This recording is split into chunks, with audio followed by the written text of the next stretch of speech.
This right here is the 4th generation Maruti Suzuki Swift. It's out in the market and it comes at a starting price from 6.5 lakhs onwards. But is it as iconic as the Swift has always been? In this video, we're going to be talking about what it packs and whether it retains that iconic tag. Well, to start with, we're going to be talking about the exterior first and what makes the all-new Swift look so different and actually really neat as well. Number one for me is obviously the shape of the bonnet.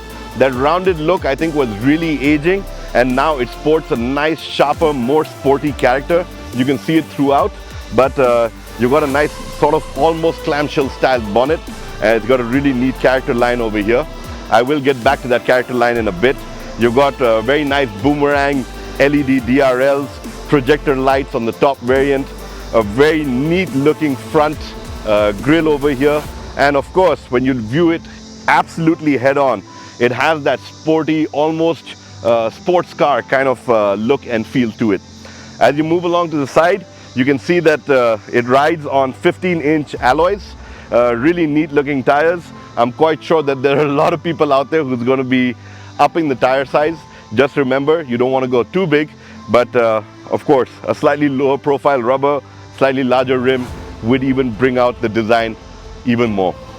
Talking about that character line, so what Maruti has done is they've given this really neat dynamic character line that flows with the whole body. It starts with the front and it comes along the side, so it gives the vehicle this amazing stance. So when you view it front 3/4, you view it from the rear 3/4, all of that is something that is brought out by this character line. It also gives a nice break. I mean, you've already got the dual tone look happening over here, but it gives an additional break to the mass over here, giving it a slightly more sleeker, more finished look. Ground clearance, Maruti has that sorted.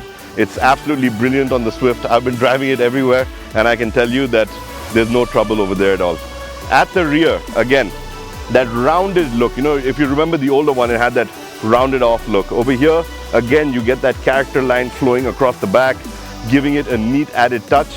The lights with the clear finish, absolutely stunning. They light up really nice, and overall, even when you view it from the rear, it has that nice purposeful stance to it. What are my grouses with the design? Well, not too many, but I think when you've done such an exceptional job, the one thing I would have liked on the new Swift is a shark fin antenna and not this one, but I can live with it as well.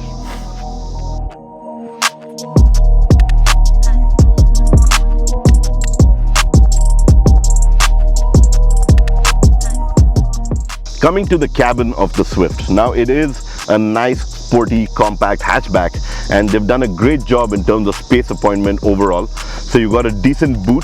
I'm going to be starting with the back. So you've got a decent boot. You can get in a couple of suitcases, enough for a weekend getaway, and there's really not too much to complain about on that front. The rear seat is surprisingly comfortable even for tall drivers. If you're as big as me, just 2 of me fit in the back, but you can get 3 people in there if needed. The good thing is that you do get a rear AC vent as well. Up front, great place to be. The Swift has always been a driver's car, and being seated where I am right now is probably the best seat in the house, and it's great in terms of comfort. I think the ergonomics are great. Just being seated back there, the way you hold the steering, everything is within reach. Well thought out, well laid out. And as far as the materials go with the cabin, I think you know, we're used to Marutis being extremely plasticky in the past, but over here I'm not getting that sense of feeling at all. I think the plastics look a lot more premium. They have a nice finish to them, a nice touch to them, and even the way that the center console is done, you've got a brilliant layout. You've got a few layers to it that really give it a lot of character. And you've also got the center console display, which is now slightly more driver oriented, which again is something that speaks about why this is the best seat in the house in the Swift. After all, like I said, it is a driver's car and you do enjoy being right over here. So brilliant on space appointment, excellent fit and finish. The materials used are absolutely top notch for this category in this class. So I'm not really going to complain about any of that over here. As far as what you get in terms of convenience features and all of that, I will just rattle off that list really quick. Coming to the comfort and convenience features that you do get aboard the Swift. So I've already spoken about the fact that it's a really well-appointed cabin. The space is great. Front seat, back seat, you even get a great boot. But talking about, the specific details. So for me, some of the things that stand out in terms of the design elements and the treatment to the entire cabin is obviously the center floating design of the dashboard, the piano black treatment that you get, and the satin matte silver inserts. And you also got these really neat symmetrical dials on the instrument cluster that give you that added sporty appeal that so many people associate with the Swift. It's always been that everyday sporty car, and I think just this treatment to the cabin adds that element to it. So apart from that, you do get a flat bottom steering wheel. I've mentioned the Smart Play Pro Plus infotainment system, which is actually really great. And you also get the reverse parking camera, so that pops up right on the screen over there. Yes, I do hope that the resolution could have been a little better, but having said that, it's not bad. You can see what's behind you, and it is definitely something that is an added convenience to have in today's day and age.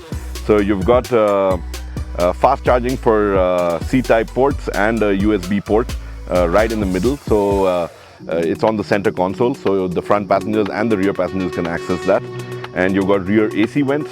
The car also gets cruise control as another key element that is a standout feature with it. Of course, other features that are included on the Swift is the wireless Apple CarPlay and wireless Android Auto. You get the Archimedes Surround Sense sound system. There is a wireless charger on board, and you also get Suzuki Connect, which gives you advanced vehicle information and alerts.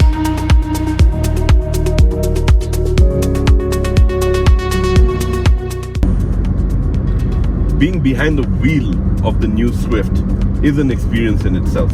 There are a ton of small cars out there, but there's nothing quite like the Swift. It's always been this fun, peppy, sporty, yet frugal vehicle to drive.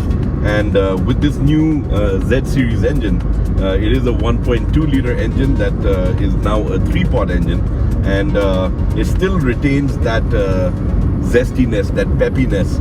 We're talking about it having great figures from 0 to 60, fun around the city. It is nice and zippy as well. But I will run through the engine specs a little later. But just talking about what it's like to drive, I think the Swift was always a driver's car. It was something that was built for people to enjoy the most from being behind the wheel. And that's what I've been doing. It's been a blast being behind the wheel.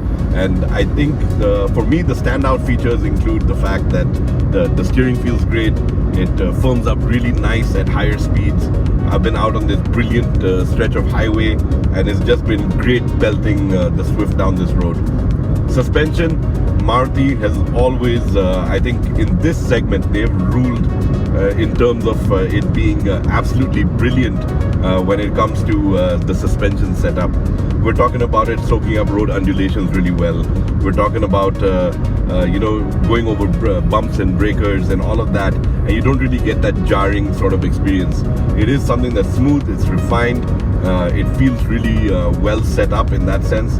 And I think that when you do push it around corners, when you do go out there for that slightly more peppy sort of drive and that engaging drive feel, it handles extremely well. There's just something about the Swift, I think it's the design, whatever it is, and the fact that the engineers have done such a brilliant job with the suspension setup to give you a ride that's comfortable, yet when you need it to be on point when it comes to giving you that engaging handling feeling, it does that too.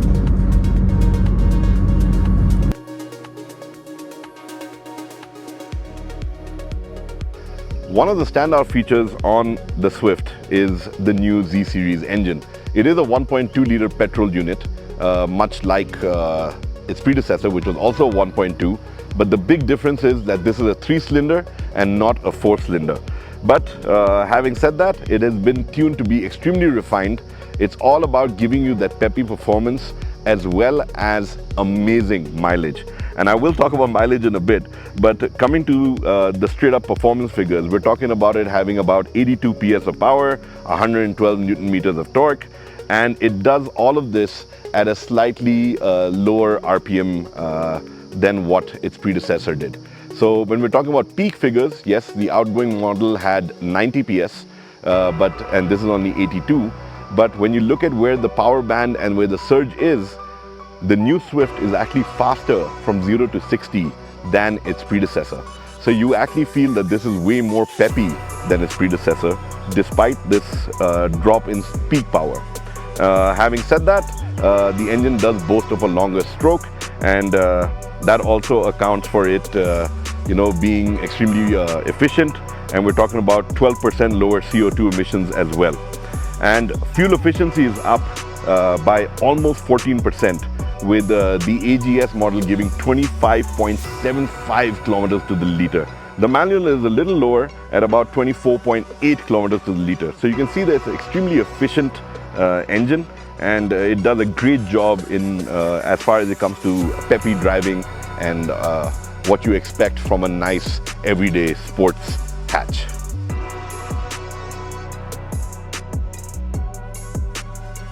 So when it comes to the transmission options on the new Swift, what you do get is the 5-speed manual, and you also get this really neat 5-speed AGS, which is the version that I'm driving over here. Now, AGS technology has evolved. I remember earlier gen versions just being so lethargic, you had to do a lot of throttle control just to get them to work right.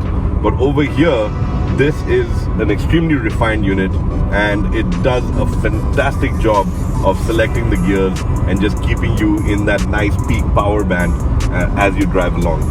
Add to that, you can shift it over, and you've got the Tiptronic function, so you can gear down if you wish, or just quickly at the tap shift gears like a manual, and that obviously allows you to enjoy the Swift in a slightly more engaging manner, and you can drive it slightly more aggressively. And for me, since I live in the hills, I know that this would be really handy driving up in the hills where you have to do quick overtakes on short bursts of straight stretches and all of that. So all in all, an extremely refined unit. I think when we talk about comfort and convenience, this is one of the top convenience features on the new Swift.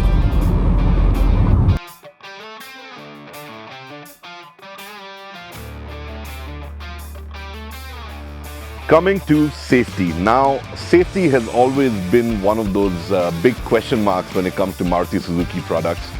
We've seen Maruti Suzuki face a lot of backlash over the years on this front, but I can tell you that the Swift is one product that a lot of people will not have a question about at all. So I'm just going to start with what are all the standard features. So regardless of the variant that you buy, what you get is 6 airbags. You get ESP, you get hill hold assist, you get ABS, you get EBD, all right? You've got brake assist, and of course, 3-point seat belts for everyone on board. And this is just the standard pack. Having said that, the platform has also been strengthened further. So you've got ultra high strength steel at the right places and high strength steel. So that makes the entire platform a little more rigid and better for soaking up impacts in the case of an unfortunate accident. But the bottom line is that Maruti has played their cards right and have ensured that safety and safety features are top-notch on the Swift.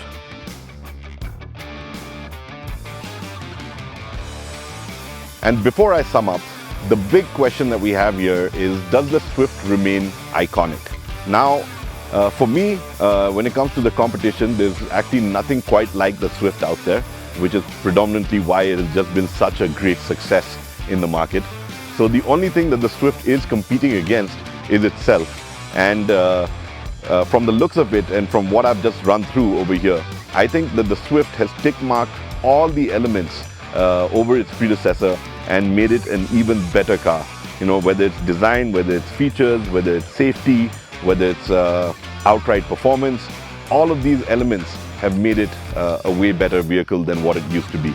So I think from that sense, Maruti has done a fantastic job in ensuring that the Swift carries the heritage and the lineage forward and yet delivers what we want. an everyday fun hatchback.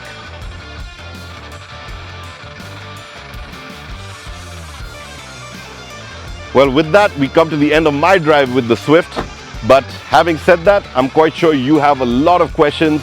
There's stuff that you might want me to answer even beyond this review. And I hope I've covered almost all the spots. But having said that, if there is a question that you have, you want to know more about the engine, you want to know more about the space or some features of the, the connected systems on board, do leave a comment behind. It's my promise, it's the MOTORSCRIBES promise that we answer every comment that comes in. And we have an absolutely brilliant machine over here that comes at a starting price of 6.5 lakhs onwards and tops out at about 9.5 lakhs. So it has a lot going for it, but yet I'm sure you do have questions, so I look forward to hearing from you. On that note, see you.